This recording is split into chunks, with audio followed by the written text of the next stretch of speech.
that's why they went through the extent that they went through of raping a country of its people. That was, African people especially, they don't think of it this way because it's not taught to them in this way, but that was catastrophic because they took millions of people from Africa. They took people, like some people's family, you know, essentially. And now it's kind of like, I guess because it's 2022, people kind of forget about that, or it's like, oh, whatever, you know, but they took they separated families and dispersed them all across the world. And what that did, sometimes they were children, a lot of times they were children, a lot of times they were the strong men. Sometimes they were, you know, the women that held certain statuses or held certain community standards and wherever they were. And what that did was it deconstructed the whole system. Like they took teachers, like who's going to teach the children now, right? If they took the, you know, the lawyers or whatever, who's going to manage the legal system now? Like that was a huge shift in Africa as that was happening. That was happening for a few centuries. And then alongside, once they were taking them, they were telling them, beating them, they were torturing them, they were raping them. They were doing all different types of humiliation tactics for them to forget who they were, essentially. Like, you know, like they couldn't know their language anymore. You better not speak your language or you die, right? And then they would kill a person that spoke their language in front of people. Like, this is torment, right? And they would take away their names, and then they would belittle them and berate them. And you know what I mean? Like, this is crazy stuff that happened to us over a large period of time. That's why I'm like, there is a existent, you know, dis-ease that goes in the minds of Africans because of what happened to our ancestors, and there's epigenetic trauma that exists there. So I think it happened over a long period of time to where that's why we are where we are now. But I think that we're in a good opportunity because I think people are starting to wanting to go back and remember and reclaim their identity and reclaim their history and be like, no, we're not doing this, you know? So I think we're starting to change times, but it's a little bit harder with the technological advancement that's going on. Absolutely, that's true. That's true.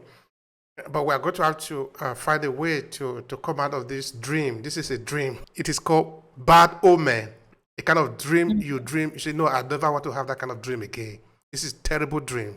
we must look for a way to get out of this, to wake up from this and stand on our feet.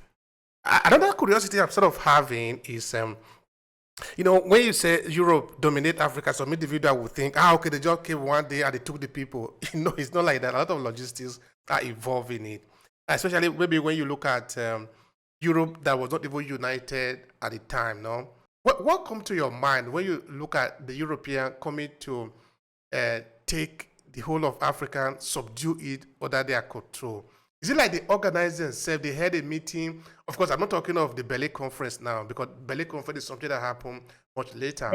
Mm-hmm. So is it like they organized a meeting in Paris or in Rome? They say, let's go and take down this Africa, or one was having a kind of success, the other one come to join, and they organized themselves? Because I repeat again, there was no European unity. Just like Africa, Europe was also fighting a lot of terrible war all across, no? Mm-hmm. So what is your take on that? I think at first it started as a misunderstanding. So I'm going to use an example. Let's say that there's a king in let's say there's a king in modern day Senegal, for example, king in Senegal, and he's having dialogue with someone in Portugal, the king of Portugal. And, you know, the king of Portugal says, oh, well, we have these new shiny things, like we have these mirrors, for example. We have mirrors and we want to share them with you. They're writing letters back and forth. And they're like, okay, yeah, well, you know what? I did just go through this type of like war with a neighboring country, and I have some people that we have held as captives. So if you give me the mirrors, you know what? I'll send you some of these captives that I have, and maybe they can help you with whatever that's going on there. I think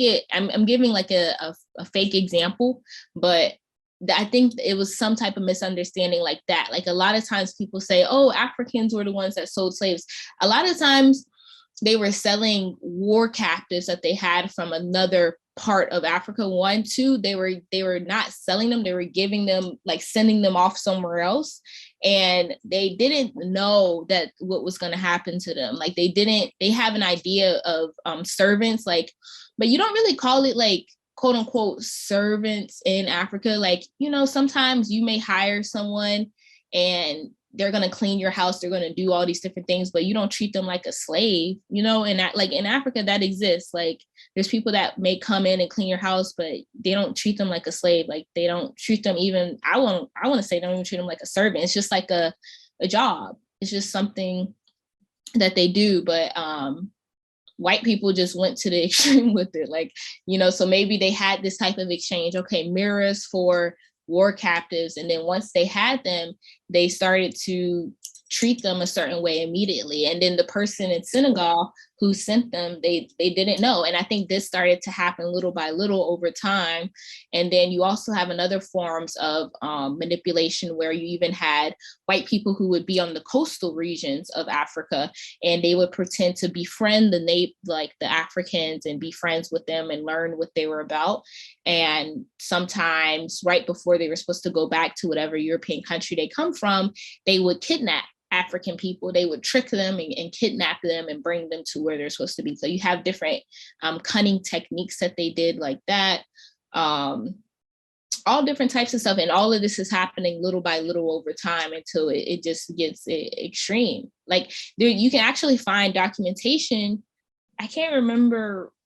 It's a king of West Africa. I can't remember his name, but there's documentation going back and forth with him and someone in the king of Spain at the time. And essentially the people had taken some of the people from this African country, and the king included, because they didn't know and they didn't care. They didn't care that he was the king. They still took him, and he was on the boat, and the king was having to write letters and say, hey, like, you need to take me back. Like, this is, you know, outrageous and things like this. And you can see the king is nearly as a king pleading for his life. And so they finally do take him back, but he didn't do much for the other people on the boat. So it was actually a crazy situation. Like you can find this types of documentation going back and forth though. So I think it was in the book by Basil Davidson, who actually is a white guy. It's quite terrible, this story. It's quite terrible. It is quite terrible, yeah. Mm-hmm. Because, you know, it's not like anybody is saying, slavery, the European coming to Africa is not the beginning of slavery. This is something that has been going on for a very long time. It's just that, like you said, the Europeans took it to a different dimension. They took it to a level that nobody have thought of. Maybe this is also what the African need to understand, need to explain even to themselves. Because up until this point, I usually say this: the conversation around slavery have never really been discussed in detail in Africa, because we seem to think it is not necessary, but it is necessary. If we are going to heal ourselves, we're going to have to look at these deep things. What was our involvement even? Why did we do what we did? Was it out of ignorance? Did we misunderstand the people that we were exchanging goods and people with? I think we need to be sincere with ourselves. All right, now, coming back to the research and to the story of law, where do you think people can get copies of this to read? Because when you make the reference just now, it was very, very interesting. You know, somebody might say, okay, I want to read some of this constitution, this law, this ancient law in Africa, which is contrary to what you will regularly find European telling you about African history. Can you help me with that? Yeah, I think that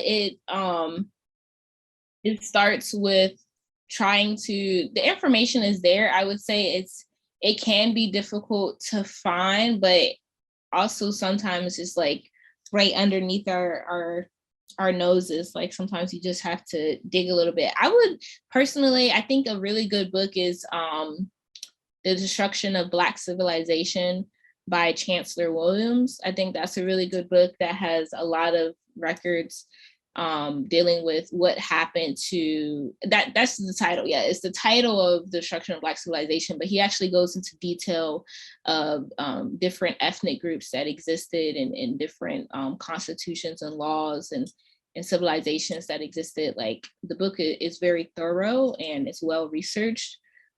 Personally, I will put this, it's like a study guide of references of the research that I've done on history and law in Africa on my website, so people can find it there if they are interested for the reference list to go to. But there's so many different options to get this type of information. Even looking into ancient Kemet, that's like the one that people usually go to, but looking into the laws of Ma'at and where that started from, you can start there. You can look into the Mandine Charter of Mali, like their constitution. I know that they destroyed a lot of centers in Mali. Though I actually want to visit Mali because I want to see what is still preserved.